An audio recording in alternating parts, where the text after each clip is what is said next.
এরপরে প্রশ্ন হলো, ভূমিকম্পের সময় বাড়ি ভেঙে যদি কোনো মানুষ মারা যায় তাহলে বাড়ির মালিক ক্ষতিপূরণ দিতে বাধ্য হবে কিনা? উত্তর হলো যে, প্রথমত দেখতে হবে যে ভূমিকম্পে যে বাড়ি ক্ষতিগ্রস্ত হয়েছে সেখানে বাড়ি নির্মাণে কোনো ভায়োলেশন হয়েছে কিনা, সেখানে বড় ধরনের ত্রুটি ছিল কিনা।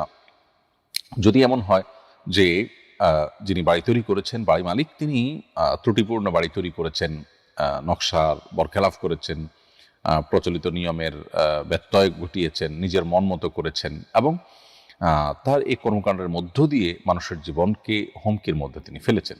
ভূমিকম্প এত আহামরি কোনো ভয়াবহ মাত্রার ছিল না, কিন্তু তার ত্রুটির কারণে মানুষ মারা গেছে, তাহলে সেক্ষেত্রে তার দায়ভার তাকে নিতে বাধ্য করা হবে এবং সেটা শরিয়া আদালত থাকলে সেটা ক্ষয়ক্ষতি এবং সার্বিক অবস্থা বিবেচনা করে ফয়সালা দিবেন এবং তাকে ক্ষয়ক্ষতি নিতে বাধ্য করা হবে। আর যদি তিনি যথাযথ নিয়ম মেনেই বাড়ি করে থাকেন তাহলে সেক্ষেত্রে এটা প্রাকৃতিক দুর্যোগ হিসাবে ধরা হবে এবং সেক্ষেত্রে তার উপরে কোনো ক্ষয়ক্ষতির দায়ভার বহন করতে তাকে বাধ্য করা হবে না। এবং সেই সাথে যে যে বা যারা এই ভাঙা বাড়ির নিচে চাপা পড়ে মারা গেলেন তাদেরকে শহীদ হিসাবে গণ্য করা হবে। তারা আল্লাহ তাআলার কাছে শাহাদাতের মর্যাদা লাভ করবেন যদি তারা ঈমানদার হিসাবে মৃত্যুবরণ করে থাকেন।